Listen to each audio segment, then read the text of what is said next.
On va lancer du coup ce deuxième débat sur la thématique de l'alimentation avec Anne Mottet de la FAO. Anne est actuellement en mission en Irlande. Donc on ne lui a pas fait prendre un charter aller-retour pour 1 heure de présence. Donc elle est avec nous en ligne. Et donc elle va nous partager de son expérience les enjeux qu'elle voit aujourd'hui pour l'alimentation de demain. Bonjour Anne. Bonjour Alizé, bonjour à tous. Est-ce que vous m'entendez bien? Parfaitement. Merci beaucoup pour cette invitation. Alizé, tu m'as demandé de préparer un petit peu quelques informations du point de vue de la FAO, donc c'est l'Agence des Nations Unies qui travaille sur la sécurité alimentaire, sur cette question de la sobriété en alimentation.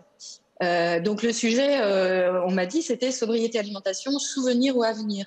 Moi, je pense que bien sûr, l'alimentation, c'est une question d'avenir. Et puis, je pense qu'on est tous convaincus qu'un de nos premiers besoins, c'est quand même de se nourrir. Ce qu'on fait, nous, à la FAO, on travaille pour assurer la sécurité alimentaire et la sécurité en nutrition au niveau mondial. Donc, je voulais partager un petit peu avec vous quelle était la situation aujourd'hui et puis quels étaient les grands enjeux qu'on identifiait. Alors, l'avenir de l'alimentation, déjà, faut regarder un peu de quoi on va avoir besoin dans le futur. Alors, on a fait des études de scénario à la FAO. On a regardé ce qu'on appelle un peu des études de prospective. Et quel que soit le scénario, que ce soit, comme on dit, business as usual, on ne change rien, ou alors un peu plus durable, avec des comportements individuels et politiques orientés vers la durabilité, ou un scénario moins durable, quoi qu'on regarde, en fait, on a besoin de plus de tout type d'aliments. On a besoin de plus de céréales, plus de fruits et légumes, plus de viande, plus de lait, plus de à peu près entre 20 et 50% de plus en fonction des scénarios et des types d'aliments. Donc ça, c'est un peu avec le point de départ, quoi. Il va falloir qu'on s'arrange pour produire plus avec moins. Alors produire plus, ça veut aussi dire nourrir les gens mieux, parce qu'aujourd'hui, malheureusement, il y a à peu près 800 millions de personnes, donc c'est presque 1 personne sur 10 dans le monde qui souffre de la faim. Ça, c'est un chiffre qui augmente de nouveau, à la fois en quantité de personnes, mais aussi en ce qu'on appelle la prévalence, c'est-à-dire la proportion de personnes qui souffrent de la faim. Et puis la faim, c'est juste une forme de malnutrition sur 3. Il y a aussi le déficit nutritionnel, donc c'est-à-dire on a assez de calories, mais avec une alimentation pas assez riche, pas assez diversifiée. Donc, par exemple, on est anémié. Je ne sais pas si vous saviez qu'un tiers des femmes dans le monde souffrent de déficit en fer. Et ce n'est pas seulement dans les pays pauvres, c'est aussi un tiers des femmes aux États-Unis, au Royaume-Uni, qui sont en déficit en fer. Je crois qu'en France, on est autour de 20%. Donc, des déficits nutritionnels importants, pas seulement dans les pays pauvres. Et puis la dernière forme de malnutrition, c'est le surpoids et l'obésité qui provient d'une surconsommation d'aliments, mais qui peut aussi être dû à un manque de diversité, donc des aliments par exemple, comme on appelle maintenant ultra-process, très transformés. Alors la situation alimentaire, c'est aussi qu'on a un manque de redistribution. Aujourd'hui, par exemple, on sait que y a des régions dans le monde où on a en disponible alimentaire plus de 3 ou 4 000 calories par personne, ce qui est bien au-dessus de ce dont on a besoin, alors qu'il y a d'autres régions où on est en dessous de 2500, presque à 2000, ce qui est en moyenne insuffisant. Donc ça, c'est ce qui mène à la faim. Et puis en termes de, si on regarde la nutrition, c'est-à-dire qu'on ne regarde pas seulement les calories, mais aussi, comme je disais, les micronutriments. C'est la même situation. On a un déficit de répartition, d'accès de l'offre alimentaire aussi dans sa diversité. Alors ça, c'est pour la situation. Donc on voit bien qu'il y a quand même des inégalités alimentaires au niveau mondial. Alors les enjeux, c'est quoi? Les enjeux, c'est réduire ces inégalités, mais c'est aussi de le faire dans ce qu'on appelle les limites planétaires. Donc bien sûr, l'enjeu des ressources naturelles, comme on dit, et puis du climat. Alors la première chose à laquelle on pense, c'est bien sûr réduire les pertes et le gaspillage dans les chaînes alimentaires. Alors ça veut dire nos gaspillages en tant que consommateurs.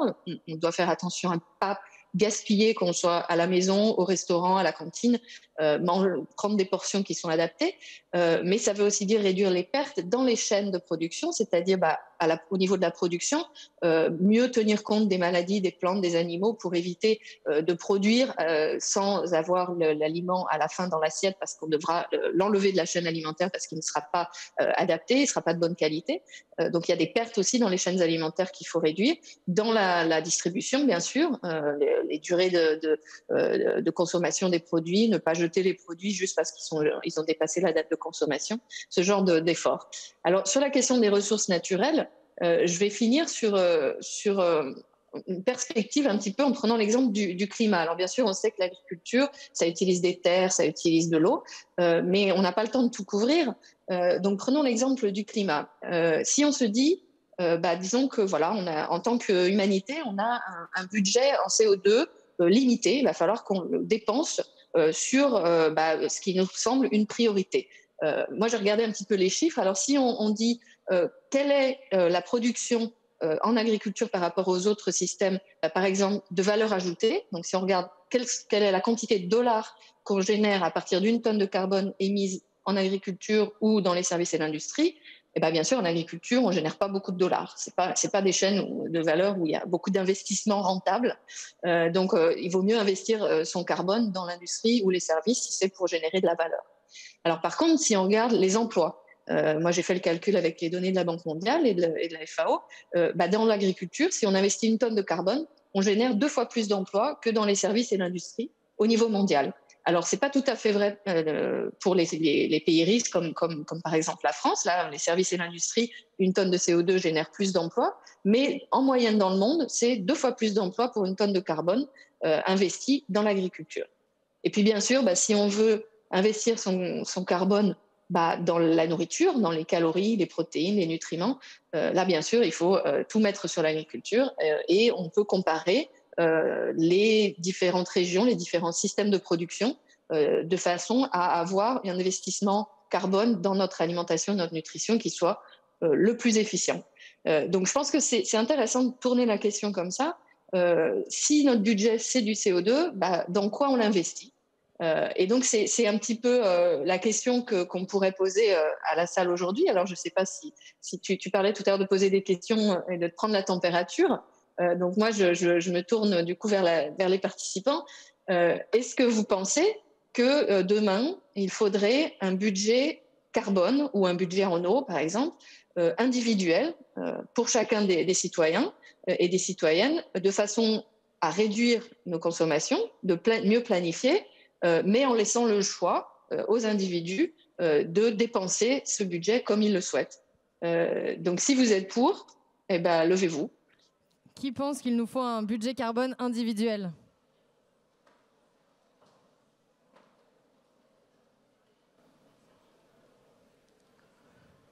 Super, on est sur une belle majorité.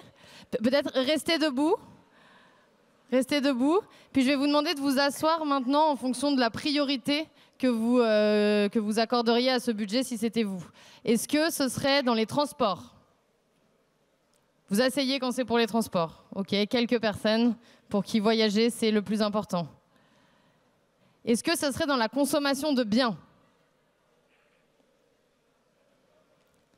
Est-ce que ce serait dans l'alimentation ?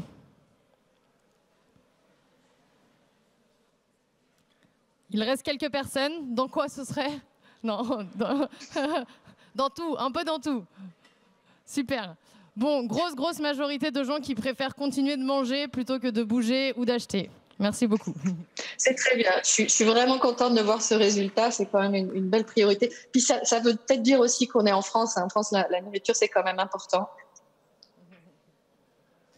Merci beaucoup, Anne, pour cette introduction et pour t'être rendue disponible à distance. Bonjour à toutes et à tous. Je suis ravi d'être là et devant une salle plus que pleine. Ça fait plaisir que de voir qu'après 4 ans, l'engouement est toujours plus important. Donc je vais présenter nos intervenantes et notre intervenant pour cette table ronde sobriété, alimentation, retour vers le futur, point d'interrogation. Donc Adeline Lescane-Gauthier qui travaille pour Nutri7. Béatrice Denoré, DG France de Bell, du groupe Bell, Cécile Guilloux, directrice générale de Franprix, et Antoine Hubert, directeur général, je pense, d'Insect, c'est ça, directeur général. Et nous aurons une intervention par vidéo de Marc Fesneau, ministre de l'Agriculture et de l'Alimentation, en fin de table ronde.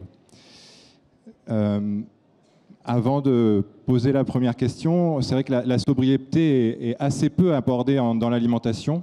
On a vu qu'on est sur des injonctions beaucoup de nourrir la planète, et c'est normal, c'est logique, d'éviter les pénuries, les ruptures. C'est ce qui mobilise les agriculteurs du monde entier et tous les acteurs autour de l'alimentation. Et donc la grande question qu'on se pose aujourd'hui, c'est est-ce que cette sobriété est compatible avec l'ambition de nourrir le monde? On en parle beaucoup en temps de crise. Je vais rappeler quand même quelques chiffres. 30% de la nourriture dans le monde est jetée. 60% est produite pour nourrir le bétail et non l'être humain. Et ensuite, sur les impacts, 55% de la biocapacité de la Terre est utilisée pour nourrir l'humanité. L'agriculture est responsable de 80% de la déforestation. Elle utilise 70% de l'eau douce et rejette 27% des émissions de gaz à effet de serre. Donc, la production alimentaire est responsable de 70% de la perte de biodiversité terrestre et de 50% de la biodiversité en eau douce. Donc, notre système alimentaire est à la fois une partie importante du problème, qui nous inquiète et qui nous questionne, mais fait aussi évidemment partie intégrante de la solution. De la solution. Elle peut devenir en tout cas une grande partie de la solution. Donc, est-ce qu'on peut faire mieux? Est-ce qu'on peut faire moins? Alors que nous allons vers 8 milliards d'habitants, peut-on faire moins? Peut-on faire mieux? Peut-on aller vers une alimentation sobre? Ou est-ce une illusion d'Européens qui a accès à l'abondance? Donc on va aborder un peu toutes ces thématiques-là, action collective, individuelle, la question de la volonté politique, du prix, de la transparence aux consommateurs, du choix des consommateurs et évidemment du contexte social et mondial qui est là aujourd'hui. Donc première question, ce sera la même question pour chaque personne, c'est qu'est-ce que pour vous la sobriété, à la fois pour vous puis dans vos activités, dans votre vécu du monde et de l'entreprise, et puis peut-être déjà quels obstacles vous commencez à rencontrer dans la démarche. Donc je vous passe la parole, Adeline, peut-être pour démarrer. Merci. Bonjour à tous.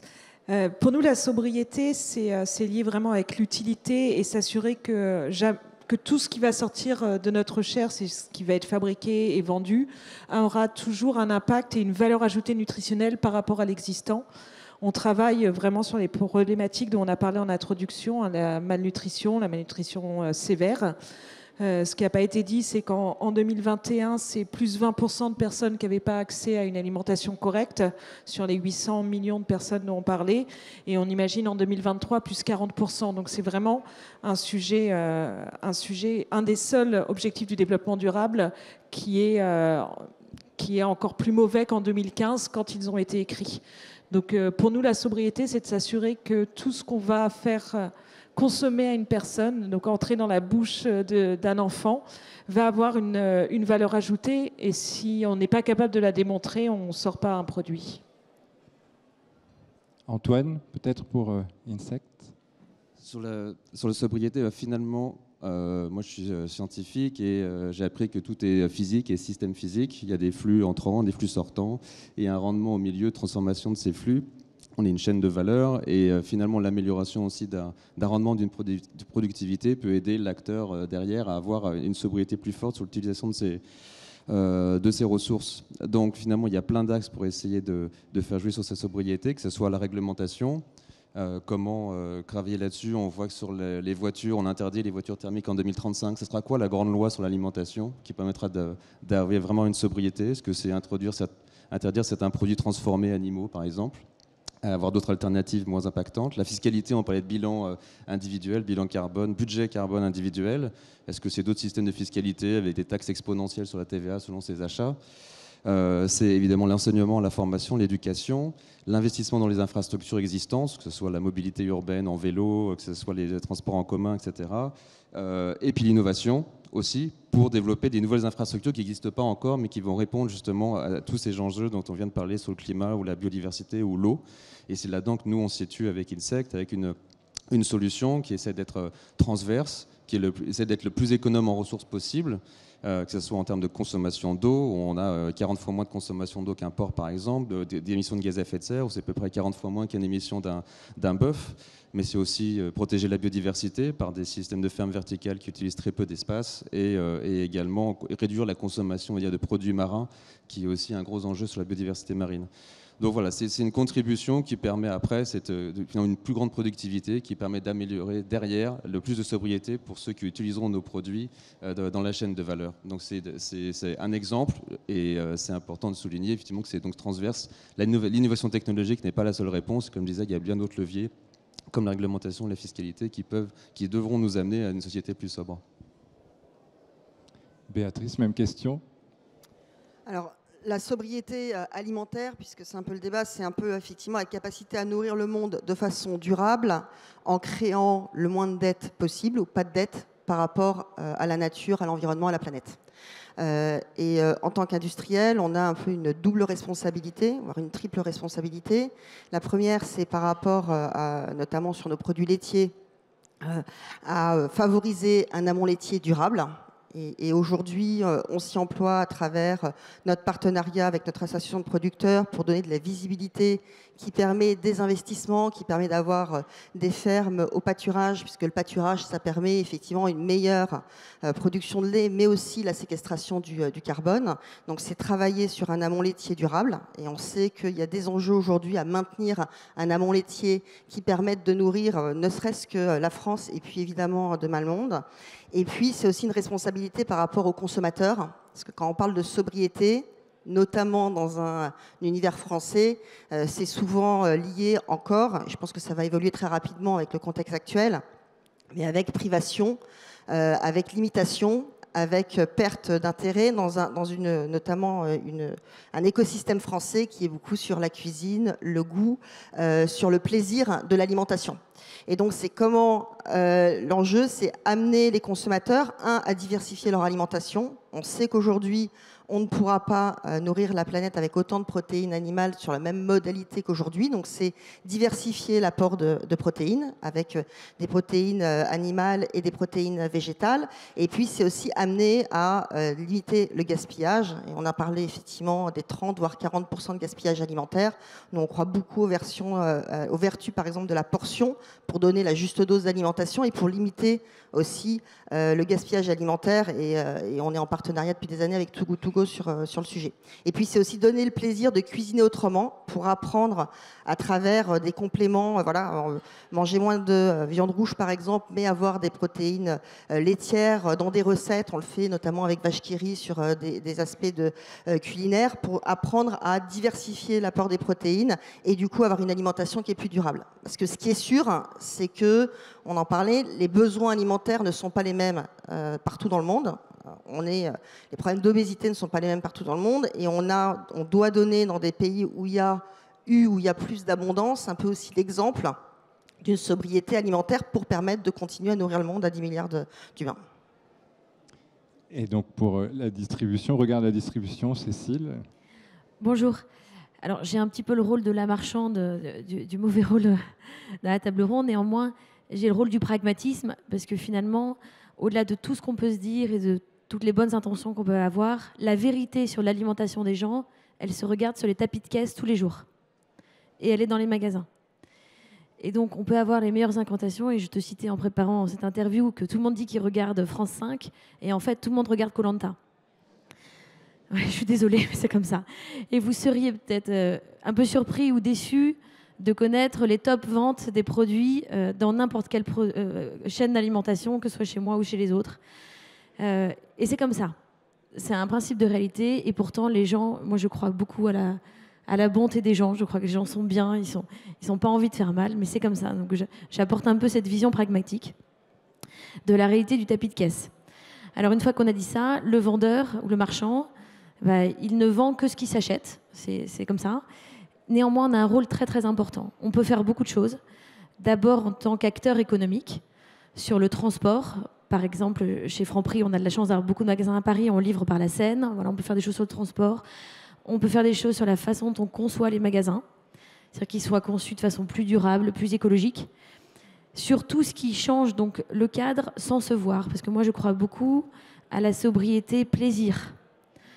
Si c'est pénible, pour le dire très poliment, franchement, on ne va pas vendre du rêve et il faut qu'on arrive à continuer à vendre du rêve dans quelque chose de plus sobre. Donc on est un acteur économique, mais on est aussi un acteur économique dans l'alimentation et donc on a un rôle particulier. Il y a des millions de produits alimentaires plus ou moins transformés disponibles en France et chez Franprix, il n'y en a que 6 000 parce que j'ai que la place pour 6 000. Et donc quelque part, j'ai aussi un rôle de sélectionneur produit et donc je peux essayer de pousser et d'influencer à ma petite échelle ce que les gens consomment. La dernière partie de la question, c'était sur les limites ou les obstacles.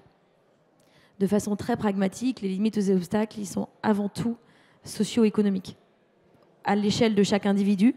C'est-à-dire qu'in fine, ce qu'on retrouve, c'est les tapis de caisse, c'est ce que les gens veulent acheter, mais c'est surtout ce qu'ils peuvent acheter. Donc, il ne faut pas non plus trop juger, c'est ce qu'ils peuvent acheter, c'est comme ça. Et puis la limite, voilà, petit Franprix. Et puis la deuxième limite, c'est la limite économique aussi des acteurs comme les nôtres. Et donc, rationnellement, ce qu'on peut aussi payer chaque année comme investissement pour améliorer la chaîne. Adeline, j'aimerais vous entendre un peu plus sur la partie transformation en profondeur des modèles, notamment sur les besoins vitaux. Vous l'avez abordé rapidement, mais Anne Mottet, en introduction, a évoqué 2 éléments principaux de ce que j'ai entendu. Produire plus et mieux répartir. Est-ce que c'est compatible avec la sobriété? C'est-à-dire que voilà, nous, on a nos problématiques d'Européens, effectivement. Alors, il y a aussi de la pauvreté et de la difficulté à accéder à une alimentation de qualité et suffisante. Mais à l'échelle mondiale, comment vous voyez cette articulation-là? La question, est-ce que c'est... Alors, produire plus, je l'ai entendu, mais elle a aussi beaucoup parlé de gaspillage. Et le gaspillage, il n'est pas juste dans nos frigos, alors, voilà. Mais il est aussi et surtout en bout de chaîne dans les champs.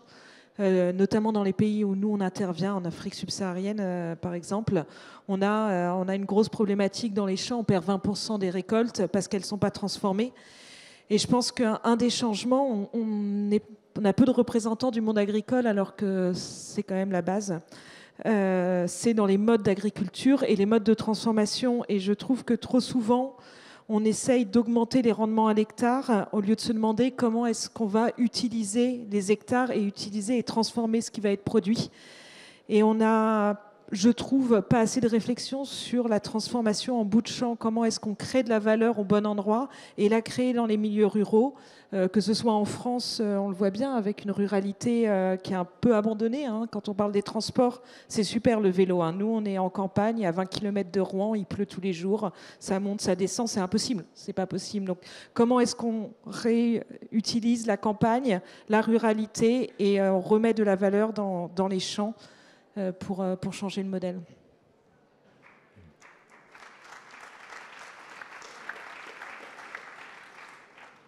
Antoine, sur la question des apports protéiniques, ça a été abordé très rapidement, mais comment on arrive à faire émerger ces apports et aussi, il y a une question peut-être aussi culturelle, c'est-à-dire il y a aussi une transformation culturelle à opérer. Bon, alors consommer des insectes ou imaginer que quelque chose dans l'aliment puisse venir des insectes. On a notre modèle agricole, alors c'est aussi une question où l'alimentation est liée au plaisir, au terroir, à la culture. Comment on fait évoluer aussi les choses pour que ce soit une vraie sobriété acceptée et pas subie à un moment donné?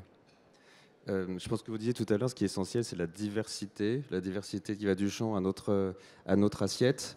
L'agriculture, notamment intensive des 80 dernières années, a drastiquement réduit l'offre alimentaire, sa diversité. On mange que finalement une quinzaine d'aliments, quelques céréales, quelques viandes, quelques fruits et légumes, et c'est tout. Avant, l'homme a quand même quelques centaines de milliers d'années d'existence et finalement a drastiquement simplifié cette alimentation et son ADN est quand même codé pour une bien plus grande diversité quand on était chasseur-cueilleur ou dans ses premiers âges d'agriculture. Donc ce qui est important, c'est bon pour sa santé personnelle de manger beaucoup plus diversifié et c'est bien pour tous les écosystèmes parce qu'on va réduire la pression au lieu d'exacerber uniquement que sur du blé, que sur du bœuf, et ben on va diversifier à tout niveau. Ça va sur la terre comme sur la mer, sur la pêche, si on a de pêcher que du cabillaud ou du thon et autres. En France, il y a 150 poissons pêchés. Ben, si on mange un petit peu de tout, et ben on réduit effectivement cette prêche aussi sur les ressources halieutiques. Donc finalement, les insectes font partie de cet écosystème-là. Nous, on ne souhaite pas que tout le monde mange des insectes, mais c'est juste d'offrir une solution en plus et revenir à quelque chose d'une naturalité, on va dire, existante, aux côtés d'autres alternatives, comme évidemment les plantes. On ne mange pas assez de plantes de protéines végétales, mais il y a des algues, des micro-algues, des champignons, il y a beaucoup de choses, effectivement, dans ces alternatives-là, et qui étaient avant tout à fait culturelles et tout à fait bien connues dans les systèmes humains et qui ont été perdues ces dernières décennies. Donc c'est un peu, nous, on essaie finalement, c'est deux choses, c'est de communiquer, de parler de ce qu'on fait, mais surtout en se reprenant sur la science. C'est travailler avec les universitaires, les chercheurs, sur déjà la qualité nutritionnelle des produits, et travaillent de leur côté, regardent effectivement qu'est-ce que c'est que ces alternatives, que ce soit ces algues, ces champignons, ces insectes, pourquoi ça peut être bon pour la santé, pas amener que des calories, aussi amener, comme disait tout à l'heure Anne Mottet, d'autres nutriments et micronutriments qui sont essentiels. Donc c'est de la recherche scientifique sur les qualités nutritionnelles et les qualités évidemment environnementales. Je parlais des systèmes physiques, derrière c'est toutes les notions d'analyse de cycle de vie qui sont essentielles et qui sont à mesurer de manière vraiment objective et qui nécessitent d'ailleurs beaucoup plus de développement de bases de données concrètes. Et en France, il y a la base Agribalise qui est déjà en pointe, je pense, à l'échelle mondiale sur le référencement réel des émissions de l'ensemble de la chaîne alimentaire. Donc voilà, on travaille avec des chercheurs, et aujourd'hui on a des éléments qui sont très positifs sur la digestibilité de nos produits, sur la qualité environnementale validée par ces chercheurs, et c'est faire connaître avec des ambassadeurs comme des chefs qui permettent de cuisiner ces produits, montrer que c'est possible. C'est aussi des ambassadeurs comme des personnes sur les réseaux sociaux, ça peut être évidemment d'autres scientifiques qui vont promouvoir effectivement ces produits, en parler et les reconnecter. Et si en même temps l'offre augmente, qu'on les trouve dans la grande distribution, parce que c'est ce jeu-là. Il faut que les produits arrivent avec donc de l'innovation, que j'ai dit tout à l'heure, et donc de l'investissement dans ces innovations pour les rendre compétitives, in fine, pour que le panier, que ça arrive et que le consommateur puisse le payer de manière abordable. Et si des produits comme nous, on a des huiles qui peuvent remplacer l'huile de palme, il faut que ce soit compétitif avec l'huile de palme. C'est pareil pour les protéines, qui peuvent remplacer des protéines type bœuf. Et ben il faut être compétitif effectivement avec ce bœuf, sinon ça n'a aucun sens. Donc il faut cet investissement-là. Et il faut travailler effectivement avec toutes ces chaînes de valeur et tous ces ambassadeurs qui pourront parler de ces produits et de leurs bienfaits. Et encore une fois, parler de cette diversité qui est essentielle pour notre assiette et l'ensemble des écosystèmes. Merci. Vous avez évoqué donc l'accessibilité, la nutrition, la diversité. On a peu parlé de l'impact sur nos écosystèmes, l'impact de notre alimentation sur l'écosystème, la nourriture, la sobriété vis-à-vis de la planète. Et donc Béatrice, je me tourne vers vous sur la question de la transformation des produits. Il y a évidemment forcément des arbitrages économiques, parce que parfois, et souvent d'ailleurs, produire mieux, ça coûte un peu plus cher, ça coûte plus cher. Et donc, qui prend en charge ces coûts supplémentaires, voire potentiellement une baisse de profit? Quels sont vos liens avec la distribution ? Qui aujourd'hui demande, et certainement à la demande de beaucoup de consommateurs, des prix bas. Donc en gros, quels arbitrages vous faites au quotidien entre la course à la chasse au coût et les engagements qui ne seraient pas forcément reconnus par le consommateur et les distributeurs lors des négociations? Alors effectivement, et notamment l'année qui est en train de s'écouler, est un peu le symbole de toutes les accélérations et de la nécessité de faire de plus en plus d'arbitrage. Alors chez Bell, on a la chance d'être dans une entreprise familiale, puisque en fait, on est toujours en actionnariat 100% familial. C'est la 5e génération de la famille qui est à la tête de l'entreprise. Nous ne sommes plus cotés, donc ça permet et ça donne l'opportunité d'avoir un temps qui est plus long. On n'est pas sur des logiques court-termistes comme on peut l'être dans d'autres entreprises. Et on a vraiment cette notion depuis toujours dans le groupe de la transmission, puisque l'idée c'est de pouvoir transmettre non seulement la société, mais voilà, de génération en génération. On est là depuis plus de 150 ans, c'est d'être là dans plus de 150 ans. Maintenant, ça n'enlève pas les contingences. Ça n'enlève pas les contingences et le fait effectivement de pouvoir, chez nous avant qu'on parle de... Dans l'environnement de sobriété, on parle souvent chez Bell de frugalité. c'est de la frugalité, notamment dans les investissements. Donc on sait que quand on fait des investissements de CAPEX dans les usines, ça doit nourrir la mission du groupe, ça doit nourrir cette volonté de transformation du modèle industriel, parce qu'on fait des produits qui sont transformés, et ça va complètement à chaque chaîne, enfin à chaque maillon de la chaîne de valeur. Donc on a, avant même Egalim 2, et on en parlera peut-être tout à l'heure avec le ministre, on a eu une action individuelle pour vraiment avoir un partenariat qui est unique sur le marché avec notre bassin d'élevage, et qui donnait cette fameuse visibilité dont je parlais sur un accord sur l'achat du lait. On a cette volonté aussi au niveau des usines d'avoir le plus de frugalité possible. Donc on a travaillé, on a des programmes qui sont liés à l'eau, parce qu'on est aussi présent mondialement dans beaucoup de pays où l'eau, l'accès à l'eau est un sujet, de réduction aussi et de changement. On a investi déjà avant même les problèmes, j'allais dire, courants sur de la chaudière à biomasse, voilà, de transformer progressivement le modèle avec des moyens qui sont limités, puisqu'on peut, on ne fait pas appel aux capitaux boursiers comme on peut faire appel dans d'autres entreprises. Et puis, c'est effectivement la répartition de la chaîne de la valeur, et on croit vraiment que l'alimentation a de la valeur. Et ce qui est en train de se passer en ce moment, et on l'a vu aussi dans le nombre de personnes qui se sont levées au début dans la salle, c'est on a besoin de redonner de la valeur à l'alimentation. Le poids de l'alimentation dans les foyers, dans le budget des foyers français, a été divisé par 2 ou 3 ces 20 dernières années. Et aujourd'hui, on se rend compte qu'avoir une alimentation saine, locale, durable, effectivement, ça a un coût, donc ça a un prix. Alors nous, on a des produits qui sont accessibles. Hein. Nos marques sont présentes dans un foyer sur 2. Vache qui rit, c'est un peu l'icône de la marque, qui est vraiment familiale, accessible. Et on a en permanence cet arbitrage à faire entre ce qu'on crée comme valeur pour pouvoir réinvestir. C'est pas uniquement pour des questions de profit, mais c'est pour pouvoir réinvestir dans un modèle qui est durable et qui prépare l'avenir, et pour pouvoir garder un prix qui est accessible au niveau des consommateurs. Et c'est pour ça qu'après des années de déflation sur le marché français, de baisse des prix consommateurs, des prix d'achat auprès de la grande distribution, cette année, on est dans une phase de revalorisation, mais qui est très loin des surcoûts qu'on a. Aujourd'hui, dans le partage de la valeur, il y a une partie, nos éleveurs déjà sont effectivement eux-mêmes dans une situation qui est compliquée, on est en discussion régulière pour pouvoir les accompagner. On a un effondrement, c'est pas une érosion, c'est un effondrement des marges, et on a dû effectivement refléter une partie des inflations des matières premières agricoles, des matières premières industrielles, du PAC, du transport, de l'énergie auprès des consommateurs, mais qui n'est qu'une partie, une petite partie de ce qui est effectivement ce qui a apparu comme coût cette année. Donc chaque maillon doit jouer son rôle pour assurer la durabilité du système. Merci. Une question. Oui, je vais reposer une question. Donc Cécile, vous avez parlé de dissonance entre les aspirations des consommateurs et ce qu'ils font concrètement. Donc ça se concrétise forcément dans les ventes. Il y a des choix qui ne sont pas forcément suivis ou moins suivis certainement par les consommateurs. Donc comment vous gérez cette dissonance-là? Et puis après, peut-être question un peu plus...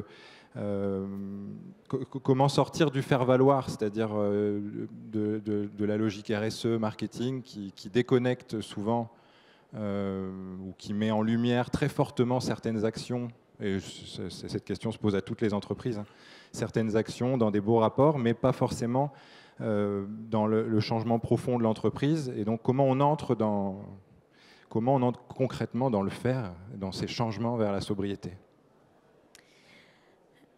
Alors, il y a 2 leviers, on en a parlé beaucoup tout à l'heure, c'était bien sûr réduire le gaspillage. Déjà, la première économie, c'est le premier euro qu'on ne dépense pas pour acheter quelque chose qu'on ne va pas consommer ou qui va être perdu. Enfin, c'est déjà commencer par ça, chez nous, chez le consommateur, chez tout le monde.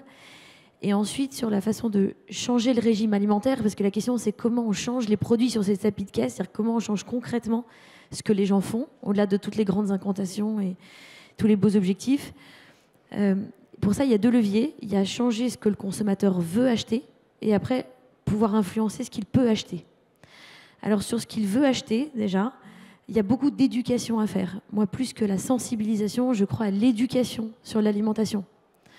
On nous dit plein de choses. Moi, objectivement, je vous mets au défi de m'expliquer la différence entre les 150 labels qui existent sur les produits. On ne comprend rien. Et moi-même, on ne comprend rien. Donc il faut mieux éduquer les gens sur l'alimentation, ça passe par l'école, ça passe par plein de choses. On pourrait imposer le Planet Score sur les produits, on pourrait interdire la publicité sur d'autres, etc. Enfin, on peut influencer ce que le consommateur veut acheter. Et il y a plein de leviers pour le faire. Et la deuxième chose, c'est on peut jouer sur ce qu'il peut acheter. On avait un joli dessin tout à l'heure. Allez dire aux jeunes aujourd'hui qu'ils n'achèteront pas un téléphone portable. Non. Par contre, ils peuvent acheter un téléphone portable de seconde main, quelque chose qui est réparé, acheter une machine à laver réparée, en plus c'est moins cher. Donc on peut influencer sur ce qu'on peut acheter. On pourrait légiférer sur les produits sur lesquels on a le droit de faire des promotions, par exemple. On pourra avoir le droit de faire des promotions sur des produits sains. Il y a plein de choses pour influencer sur ce qu'on peut acheter. Voilà, moi je crois beaucoup à ces économies pour sortir des grandes intentions et arriver vraiment dans la réalité de ce que les gens font. Et pour terminer, je dirais que on peut influencer beaucoup sur ce que les gens font, on peut compter sur le public, mais in fine, on ne peut pas tout reposer sur les épaules du public et des gens, et que je crois énormément au cadre d'action politique, et un cadre d'action beaucoup plus fort.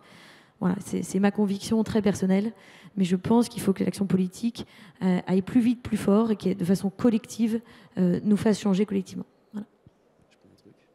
Est-ce que je peux juste rebondir là-dessus? Parce que tout à l'heure, on a dit que c'était plus cher de produire bien. Je suis convaincu qu'il y a quand même un biais lié là-dessus à l'investissement derrière du politique. Le bio est plus cher parce que 30 à 50% de différence, notamment dans les rendements en champ, parce qu'on n'a toujours pas retrouvé de remplacement aux pesticides. Aujourd'hui, il y a des solutions qui existent, qui sont juste trop chères. Le biocontrôle, c'est 1 000 € à l'hectare, quand les pesticides, c'est 100 € au maximum à l'hectare. Et il n'y a juste pas assez d'investissement dans le domaine. Il y a des dizaines de milliards qui ont été investis dans les protéines alternatives, ce qui est très bien, c'est commence à amener des choses à échelle. Aujourd'hui, il n'y a pas du tout ce niveau d'investissement qui est fait pour trouver des solutions. Si l'État et si l'Europe et si les investisseurs privés et les banquiers investissent massivement des milliards et des milliards dans ces solutions-là, à la fin de la décennie, on peut se passer drastiquement effectivement des pesticides au champ, faire un grand bien effectivement à nos écosystèmes, à notre santé, et rendre juste le bio vraiment compétitif avec l'agriculture conventionnelle dans le ticket de caisse à l'arrivée. Du coup, merci beaucoup pour toutes les questions du public. J'en pose 2 avec peut-être 1 minute de réponse pour qui veut prendre la question. Il y a une première question plutôt sociale qui est comment rendre peut-être gratuit ou en tout cas beaucoup plus accessible les produits alimentaires de première nécessité, et est-ce qu'il y a un avis ici sur une éventuelle sécurité sociale de l'alimentation?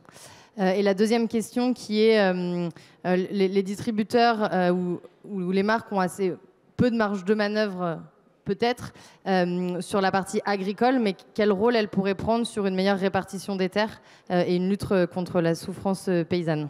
Voilà, donc 2 questions, une plus sociale et une plus liée à l'agriculture. Merci. Qui veut répondre?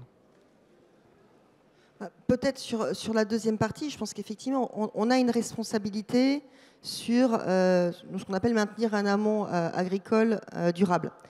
Et on se rend bien compte, notamment avec le renouvellement des générations, on était encore avec les éleveurs de la PBO au mois de juillet, c'est la collecte de lait est en train de diminuer, et elle va diminuer parce qu'il y a de moins en moins de reproduction au niveau du cheptel. Et on a aussi des départs à la retraite qui sont importants, donc un enjeu de renouvellement des générations. Donc l'enjeu de l'installation de nouveaux agriculteurs, de la transmission, on a beaucoup d'installations qui seront hors domaine familial, est importante. Et pour ça, la visibilité sur notamment les investissements pour permettre aux éleveurs ou aux agriculteurs de s'installer, de pouvoir avoir recours à l'emprunt bancaire, et donc la visibilité sur la rémunération est importante. Et c'est sûr que dans un contexte avec la volatilité à laquelle on fait face sur les coûts de production, sur les difficultés, les différentes crises climatiques et économiques, c'est compliqué. Donc nous, je pense qu'on a, notamment la façon dont on le voit chez Bell en tant qu'industriel, cette responsabilité d'aider à donner de la visibilité pour permettre de favoriser le maintien des terres agricoles, parce qu'il pour avoir des terres agricoles, il faut avoir effectivement des agriculteurs et des renouvellements de génération. Et je pense, par rapport à ce qui a été dit sur les rapports du GIEC dans une précédente intervention, que ça passera par à la fois plus de sobriété et aussi de la technologie. Parce qu'on sait aujourd'hui que pour permettre, et c'est ce qui était évoqué à l'instant, on va avoir besoin, nous on croit vraiment aux 2 jambes et au fait de pouvoir allier la naturalité et la technologie pour continuer à avancer. Sur la partie sécurité sociale et alimentaire, je vous passe la parole peut-être. Alors, moi, je vais me concentrer sur la nutrition, parce que les produits alimentaires amènent la nutrition. Mais c'est vrai que certains pays mettent, et la Banque mondiale recommande, la nutrition, en tout cas sur les 1000 premiers jours, par exemple, dans le panier social, parce que c'est aussi un retour sur investissement très important, avec beaucoup de moins de maladies. Ce qu'on n'a pas, des pays comme les États-Unis. Aux États-Unis, 10% des gens vivent avec des vouchers et des bons à l'alimentation parce qu'ils ne pourraient pas manger. Donc c'est pas. Je pense qu'en France, on a un peu une honte à pas pouvoir nourrir les gens correctement, mais il y a un moment, il faut aider et il faut rendre accessible une bonne nutrition. Sinon, au-delà de ne pas grandir correctement, on a un nombre de maladies et une incapacité à vivre tous les jours. Merci. Donc c'est le moment de passer à la vidéo du ministre Marc Fesneau que j'ai pu aller rencontrer hier. Voilà. Ministre, bonjour. Merci de prendre ce temps avec moi pour cet échange. Votre message sera diffusé en clôture de la table ronde Sobriété, alimentation, retour vers le futur, point d'interrogation. Nos 4 intervenants auront débattu. Donc je tente 2 questions qui, je l'espère, permettront d'amener un maximum de vos positions sur le sujet. Alors qu'en urgence, on essaie de pallier aux pénuries, comment mieux lutter contre le gaspillage et la surproduction, alors que 30% de la nourriture produite au niveau mondial est gâchée ou gaspillée? D'abord, merci de cette invitation. Et je disais que j'aurais été très heureux d'être présent, mais malheureusement, j'avais pris un engagement. Et la question que vous posez est une question fondamentale, y compris pour les équilibres globaux des systèmes agricoles qui sont les nôtres. On a à la fois un besoin d'être en capacité de produire suffisamment pour nourrir la planète. On voit bien d'ailleurs que le grand dérèglement, c'est qu'aujourd'hui, la quantité produite est souvent suffisante. Le sujet, c'est la répartition. Et au milieu de ce sujet-là, le sujet du gaspillage alimentaire, comme on dit de façon un peu... oui, du gaspillage, tout court d'ailleurs, est un sujet central. Alors, à mon sens, il faut jouer sur beaucoup de leviers. Il y a ce qui se passe à la ferme, il y a ce qui se passe dans les industries de transformation, il y a ce qui se passe dans la logistique, il y a ce qui se passe dans chacun de nos foyers. Et en fait, c'est l'ensemble de ces leviers. Alors si j'essaie d'éclairer rapidement comme ça le sujet, dans la chaîne primaire de production, chez les agriculteurs, la question de la capacité logistique, de la capacité à avoir de la main-d'œuvre pour sortir la production. On est dans une année en France, par exemple, où parfois 10, 15, 20, 30% de la production n'a pas pu être récoltée, alors que les facteurs de production ont été mis. Donc c'est un sujet quand même de gaspillage, au fond. Et puis, deuxième exemple pour éclairer, il y a un certain nombre de productions qui n'arrivent pas à leur terme du fait de parasitose, du fait de maladies qui font qu'au dernier moment, on a un sujet de production. Et puis, il y a quand même sans doute, d'une manière raisonnable, là aussi c'est la question de la raison qui doit primer, des productions qui ne peuvent pas aller à leur terme pour la question de l'accès à l'eau. Question de la logistique et question des industries agroalimentaires, même sujet. C'est-à-dire, est-ce que la chaîne s'organise de façon à ce que les choses puissent se faire sur des produits qui sont par nature périssables et qui, à chaque étape, prennent un risque de périssabilité, si vous me permettez cette expression. Il y a sans doute un travail à faire, par ailleurs, et un peu plus loin dans la grande distribution. Ce qui a déjà été fait, les lois Garot, c'était il y a 2 quinquennats, les lois climat et résilience, ça c'était sous le quinquennat précédent, les lois Egalim, elles ont porté quand même l'exigence de ne pas jeter dans la grande distribution quand les dates de péremption étaient au fond un peu trop larges, quand peut-être ces produits pouvaient être utilisés pour d'autres usages. Enfin bon, je pense qu'on a fait de grandes avancées sur ces sujets-là et qu'on est plutôt sur la bonne voie. La question, c'est la généralisation au niveau mondial, parce que nous sommes un pays qui a aussi les moyens de ça, et un peu plus que d'autres en tout cas. Et puis troisième sujet, ou troisième famille sur lequel il faut travailler, c'est chacun d'entre nous, dans nos foyers. Je crois que c'est en France 20% de l'alimentation qui est achetée, qui est jetée. C'est 150 kilos par personne, pour des raisons de date de péremption, de choix des portions, etc. Donc on a un travail à faire de conviction auprès de nos concitoyens, et nous en sommes, pour faire en sorte que dans l'acte d'achat, on produise quelque chose. Mais c'est aussi la responsabilité des distributeurs et des producteurs que dans l'acte d'achat, on réfléchisse non pas avec la part de gaspillage, mais avec la part qui est vraiment utile. C'est comme ça aussi qu'on résoudra la question tellement importante d'arriver à nourrir 8 milliards de personnes avec des facteurs de production qui sont quand même par nature assez rares. Ben ça fait une bonne transition avec la deuxième question. On est aujourd'hui dans une période où la grande distribution s'est globalement lancée dans une course au prix bas qui pèse sur les épaules des agriculteurs et qui favorise une agriculture plutôt intensive. Donc comment rendre plus compétitives des solutions plus sobres en soutenant réellement une alimentation décarbonée avec les circuits courts, potentiellement moins de pesticides et plus de végétal? Tout ça est vrai, alors, non pas pour dédouaner la grande distribution, mais pour dire que collectivement, nous avons construit un système où le bon prix, c'était le prix bas. Parce qu'il y avait d'autres choix de consommation qui s'opéraient. Et à vrai dire, on a demandé aux agriculteurs, à la sortie de la guerre, d'assurer de la quantité à bas prix. C'était d'ailleurs les fondements de la politique agricole commune. Donc c'est un changement, comme on dit, de paradigme. Il faut que collectivement, on se dise, et c'est le débat que nous avons avec la crise ukrainienne et le débat que nous avons sur la table aujourd'hui, et c'est ce qui a amené à Egalim 1 puis Egalim 2, c'est un débat sur le prix. Il n'y a pas d'équilibre économique et de filière qui soit durablement inscrite dans la vie économique et agricole si elle n'est pas rémunérée. Et du coup, je réponds en disant que ce n'est pas une question de compétitivité des filières, c'est une question d'y mettre le prix. Et de ce point de vue-là, il y a ce que nous sommes comme consommateurs, alors avec un certain nombre de citoyens français qui ont du mal à y avoir accès. Alors ça, c'est la question du rôle des banques alimentaires, du rôle éventuellement d'un chèque alimentaire, du rôle que peuvent avoir la puissance publique dans la restauration collective, en particulier dans ce qui est sous son autorité ou sous l'autorité des collectivités locales. Je pense à la restauration scolaire. Je crois beaucoup que le sujet de l'éducation à l'environnement est un élément... à l'environnement, oui, et à l'alimentation est un sujet central parce que si on voit la valeur de l'alimentation dans nos vies, pour notre santé, pour la planète, évidemment, on y mettra plus de valeur que simplement un prix affiché dans un rayon. Et donc, c'est l'ensemble du mouvement. Mais ce n'est pas une question principale de compétitivité parce qu'en fait, on a poussé l'agriculture à être compétitive, non pas pour être rémunérée, mais pour avoir les prix les plus bas. Et donc, on a fait une course inversée de ce qu'il faudrait faire. Il faut à la fois que l'agriculture soit compétitive, mais il faut aussi qu'elle soit compétitive dans une compétition qui lui permette d'être rémunérée. Sinon, on va dans le mur. Donc, il y a tout ça à faire, l'éducation à l'environnement, la prise de conscience collective que ça a de la valeur et que, comme l'a dit le président de la République, la fin de l'abondance, c'est pas que les gens étaient riches, hein, c'est pas ce qu'il a dit.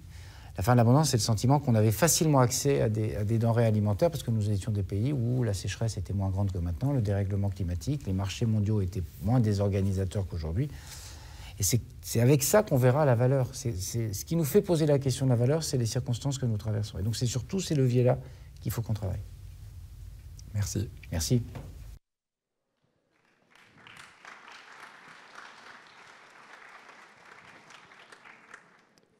Et on va passer donc le clin d'œil à la parole à la jeunesse. Je vais donner la parole à la jeunesse, donc à Victor Kilikini, après le ministre, sans pression.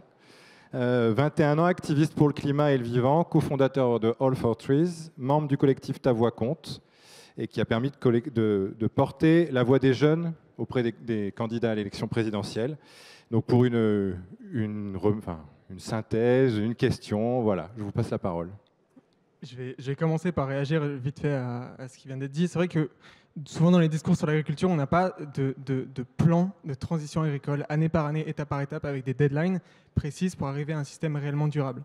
Mais du coup, quand on pense à ça, on se pose la question de qu'est-ce qu'un système qui soit réellement durable, un système agricole réellement durable. Et j'ai l'impression qu'on n'est pas forcément d'accord. Et du coup, par rapport à ça, je voulais poser une question sur la sobriété, parce que c'est un peu le thème. Est-ce qu'un système agricole durable, c'est possible avec des multinationales? Est-ce que c'est possible avec un commerce international?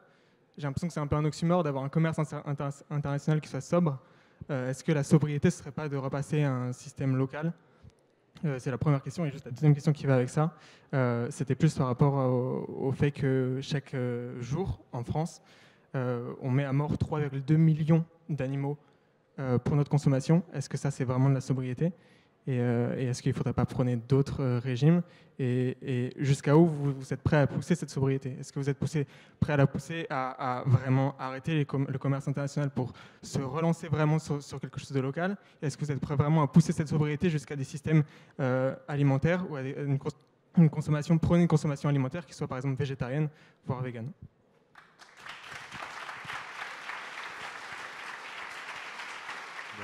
Vous voulez commencer? Rapidement, et merci beaucoup pour ta question.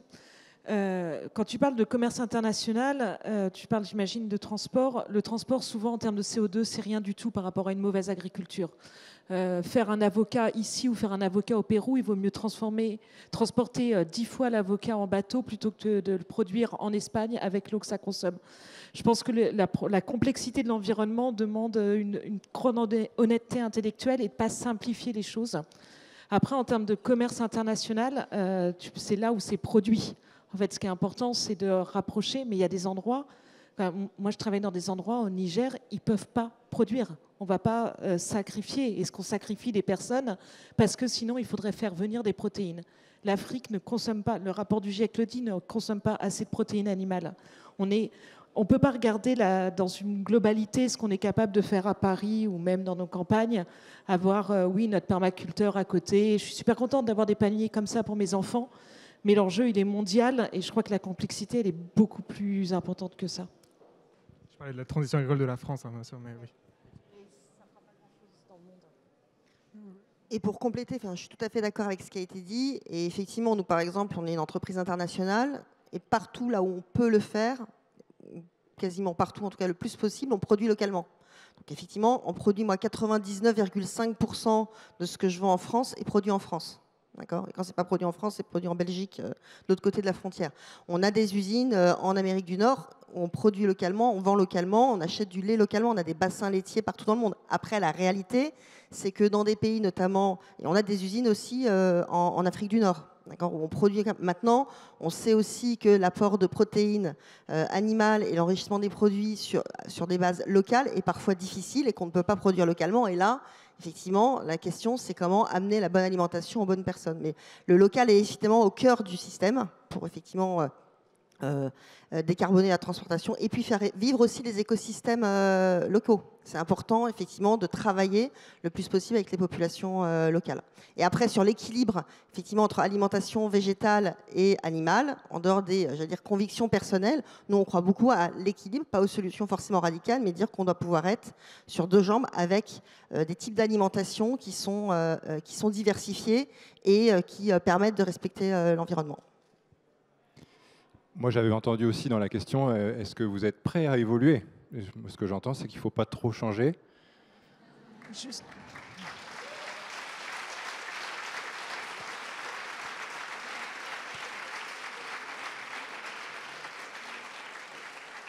Je suis assez d'accord qu'on a une génération qui a essayé de faire mieux avec ce qu'on avait, alors qu'on est d'accord qu'il faut complètement changer le modèle. Ce que je voulais dire, c'est que pour complètement changer le modèle, il faut bien se poser les bonnes questions sur le modèle qu'on veut reconstruire. Et on a été les premiers à faire de la production locale en Afrique, dans des endroits où il y a très très peu de personnes qui produisent localement. Si je complète, parce que ta question, c'est sur la France, en fait. Hein. J'ai bien compris. Vous avez vu, pendant le Covid, bon, c'était quand même un peu le bazar. On a réussi à bien manger quand même en France. Et c'est pour vous illustrer que les chaînes sont quand même très locales. C'est-à-dire qu'il y a quand même, pendant qu'on était tous confinés à la maison, en fait, il y a des milliers de gens en France qui ont produit dans les usines en France. Et on s'est assez bien débrouillé parce que, venant de Chine, vous imaginez bien qu'il n'y a rien qui passait. Hein. Donc ça vous illustre que malgré toutes les images qu'on en a, il y a beaucoup de choses qui sont produites localement. Ça ne veut pas dire que c'est parfait, ça ne veut pas dire qu'il ne faut pas changer le modèle. Enfin, voilà, c'est juste pour dire que particulièrement sur l'alimentation, c'est plus local que l'image qu'on en a, ce qui ne serait pas du tout vrai pour d'autres biens de consommation. Ta deuxième question, c'est sur le côté plus vegan, végétal, etc. C'est vrai. C'est vrai, mais pour ne pas rester dans l'incantation, parce que ce public, il est convaincu, et il est déjà convaincu, mais ce n'est pas vous le public à convaincre. C'est les gens. C'est les gens et c'est les 60 millions de gens qui habitent ce pays. Et qui, comme je le disais tout à l'heure, achètent du coca, achètent du Nutella, achètent peut-être trop de viande, ne mangent pas ce qu'il faut, etc. Mais soit on leur jette la pierre et on les culpabilise et on leur dit que c'est nul et qu'il ne faut rien faire, etc. Soit on leur apprend à faire différemment. Et on les aide à faire différemment. Et donc, j'essaie... Qu'est-ce qu'il a ? Ah, il y a la vache qui rit. Oh, c'est bon, la vache qui rit. Non, mais bon, soit on culpabilise les gens, soit on les aide à faire différemment. Et donc, j'aimerais, si on peut retenir ça, d'avoir une sobriété positive. Moi, j'adorerais qu'ils achètent le jambon sans nitrite. Vous avez vu tout ce reportage à la télé sur les nitrites, c'est horrible. Hein. Donc le lendemain matin, tout le monde en parlait, etc. Mais en fait, les gens, ils ne l'achètent pas. Ils ne l'achètent pas, ce jambon. Je suis désolée. En fait, j'en vends depuis 15 ans du jambon sans nitrite. Ils ne l'achètent pas. Il est plus gris. Ils n'ont pas compris que le jambon, ce n'était pas rose, c'est gris. Et je suis désolée, mais il faut éduquer, il faut aider. Donc, la grande distrib, on n'est pas du tout parfait. On a plein de trucs à changer. Voilà, donc j'espère que j'y contribuerai. Et j'en suis désolée, mais en fait, il faut changer tout un modèle et il faut éduquer. Et j'espère qu'on va être de plus en plus nombreux à consommer moins de viande. J'en fais partie, être individuel, mais on s'en fout que moi j'en fasse partie individuelle. Il faut qu'on soit 60 millions à le faire en fait. Et donc essayons de le faire positivement par l'éducation. Merci beaucoup.